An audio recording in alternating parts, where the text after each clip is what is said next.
Welcome back to Historical Context. Today we continue our series on the colonies during the English Commonwealth. Today's episode continues in Maryland, where we left off last week, in late 1650 when the newly formed Council of State, that's under the Commonwealth of England, announced it was investigating whether or not to retain Maryland as a proprietary colony under the leadership of Cecil Calvert, the second Lord Baltimore.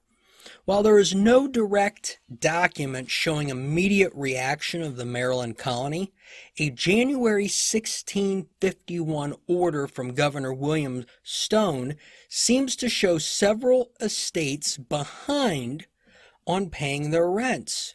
Governor Stone reminded them of the consequences of unpaid rents. So there seems to have been a lack of confidence going on in the Maryland colony that ownership and title were going to be retained by Cecil Calvert. Why pay somebody if they're not going to exist as your landlord in a few months? A significant amount of the currency in Maryland at this time was actually tobacco. So it is possible that the crop was in short supply, but very, very hard to indicate that. I would think that Governor Stone's order to those behind on their rent would, acknowledge that, but it wasn't in there. The tobacco currency was so prevalent that later in January of 1651, Governor Stone issued an order paying the Attorney General of England 1,000 pounds of tobacco. It was likely that the Maryland colony was trying to buy the English government into leaving them be. The Maryland colony actually named a New Englander, a man by the name of Edward Gibbons, onto the Council of Maryland. Again, likely another attempt to appease the Puritan doctrine of the English government. As the 1651 Assembly session approached, a stability issue was arising from the colony, and it was actually from within. Let's have a look at the writing. Whereas we understand that Thomas Green, Esquire, formerly appointed by us to be one of our Council of State there, being in September last disputed by you, the said William Stone, to be in your absence our lieutenant of the said province, did not take the oath without any exception to it whatsoever. Goes on to say, but the said Green notwithstanding did not only afterwards proceed to the execution of the said acts and things as our lieutenant, but also did insolently swear. So Green, the former governor, is not content with the happenings of Maryland, even after being given a deputy position. So this is what the legislature opts to do. Let's have a look.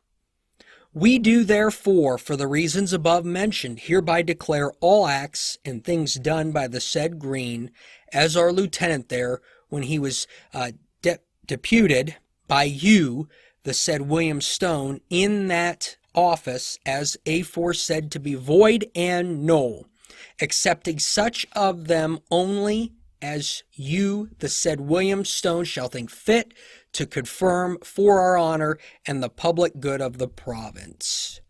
So Green is stripped from government. Thomas Green now on the outside and is a public citizen and has no role in Maryland government. More of this could be occurring, but another problem arises in August. And on August 26, 1651, Cecil Calvert pens an urgent letter to his colony. In the letter, he notes that England's desire to bring Virginia to obedience, as well as assuring Maryland colonists that the patent had not been seized by England. So he talks about the events that we talked about a couple of weeks ago, bringing Virginia into obedience. But he also tells them that the patent had not been seized by England. And this was probably done again to get people to pay their rent. Rumors were likely running rampant, and he had to keep everybody calm and let them know that everything is still going according to plan, for him at least. But he also notes something alarming. Let's have a look at his letter. We also understand that Sir William Berkeley hath lately taken upon him to grant a commission to one Edmund Scarborough of Accomac in Virginia to seat Palmer's Island within our said province, and to trade with Indians in and through our said province. Now, it appears as if Palmer's Island has been renamed since then, and it's further up north from even Kent Island towards Baltimore. So essentially, Governor Berkeley has apparently ordered people to operate on that island and to trade, and that's, even a greater violation of Maryland's sovereignty than even Kent Island. It looks as if Maryland is also being targeted by Virginia. So Calvert issues a directive. Let's have a look. We will and require you, our said lieutenant, according to the trust we have reposed in you, to use your best endeavors to hinder him or them from doing, and to seize upon his or their persons boats and goods, and to proceed against him or them according to the laws of our said province, or in default thereof according to your best discretion, for vindication of any such wrong done to us, and preservation of our just rights there. Essentially, an authorization of force. So it appears that once again, Maryland and Virginia are heading closer to conflict.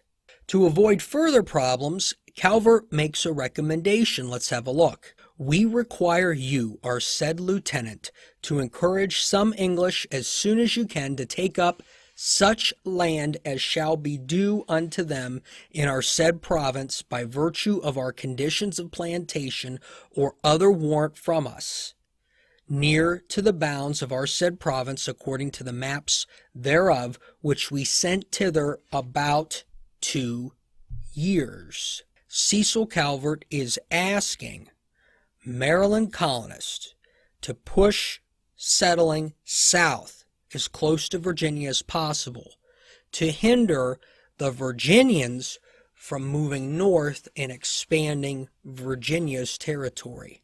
This border dispute between Maryland and Virginia would last for decades. Decades and decades and decades, into and past the American Revolution. And I think, and I'm just surmising here, but I think we're going to have more issues come up here as a result of this. But this is the real start of the boundary issues. We had the problem with Kent Island, already had that almost 20 years ago, but now we've got on the mainland a full-blown problem with Virginia pushing north, Maryland pushing south, and this gray line of a boundary in between. Within a month of this, the Council of State would name its commissioners and send half of them over to Virginia. And we talked about that a couple of weeks ago, the Virginia colony coming into submission to the Commonwealth of England. Some have argued that the orders were for both Virginia and Maryland. But the actual orders, the actual writings, are preserved in the Maryland archives. You can read them in the Maryland archives. I actually did. But they do not mention Maryland by name. So when you read the orders, you see everything about Virginia in there. And I don't think I had access to them for the episode 2 weeks ago. Otherwise, I think that would have been some good material. But there's no mention of Maryland in there. It's all Virginia. So I think the commissioners were ordered to take care of business in Virginia and nowhere else. And that would make sense because the council is debating other issues related to Maryland, and Calvert is still holding the patent. But it appears as if, while the subduing of Virginia is going on, William Claiborne just can't help himself, and he sets his sights on Maryland. Further corroboration of this is evident in a December 23rd, 1651 release by the Council of State. Let's see what they have to say. Upon reading the petition of the Lord Baltimore, it is this day ordered that the said Lord Baltimore be left to pursue his cause according to law, and that as things concerning the same shall be offered at the council will take notice thereof as there shall be occasion. Well, there you have it. The council has said everything's fine in Maryland. This did not stop Richard Bennett, who has just become the governor of Virginia, and William Claiborne from writing a letter demanding that Maryland comply with them as commissioners in March of 1652. Let's have a look. The commissions for the governor and council be hereby declared void and null, and to be delivered into the hands of us, the commissioners, as also that all records and other matters and things relating to the government of Maryland be delivered into the hands of the council herein by us nominated. The Virginia commissioners moving to take control of the colony of Maryland. The settlers of Kent Island switch their allegiance to Claiborne and to the commissioners because they are not fond of the monarchy. So Kent Island switches back. William Stone agrees to surrender the colony. Holy moly. So they're going to go with it. William Stone surrendering. But then he refuses to meet with the commissioners, Claiborne and Bennett, and refuses to hand anything over to them. So Claiborne and Bennett seize control of the government and start bringing their own people in. Unbelievable. We're right back at it again in Maryland. Apparently, though, this did not go as planned. While we have no primary sources to tell us exactly what happened, 3 months later, in June of 1652, the commissioners drafted an order entitled The Reinstatement of Governor Stone. Let's have a look. Whereas it appeareth that Captain William Stone, governor, and Mr. Thomas Hatton, secretary of this province, were then left out upon some misapprehension or misunderstanding, as they allege in that particular of issuing out writs and other process whatsoever. Now, I don't think we are expected to actually believe that. Oh, it was just a communication error. Yeah, we just accidentally came in and chose a new government. Our bad. Now we're going to reinstate Governor Stone. We know at this point what William Claiborne has been capable of in the past. So, again, a simple misunderstanding just doesn't, that's not what's going on here. He likely faced some domestic opposition. I think there was some issues within the Maryland government. I think people really liked William Stone. He, as we saw earlier, the Religious Toleration Act. If somebody passed that and then they were overthrown shortly thereafter, the new government, people may begin questioning, well, wait a second, are my rights going to be preserved? And so I think that's what happened. Well, let's have a look and see. The desire of the inhabitants is content to reassume his former place of governor here and to act according to the foresaid order or proclamation and according to his former power reserving. So I think that's what happened. I mean, talking about the inhabitants, I think people got mad. Claiborne and Bennett said, whoops, our bad. So William Stone in the previous Maryland government is fully restored. Despite the volatility, the colony was still able to sign a peace treaty with the Susquehanna natives in July. As part of the peace treaty, each side agreed they would return runaways from each other's sides. So if indentured servants ran to the Susquehanna would return them. If Susquehanna ran to Maryland, ran away for whatever reason, the Maryland colonies would return those people back. Despite the peace, another group of natives were attacking Kent Island.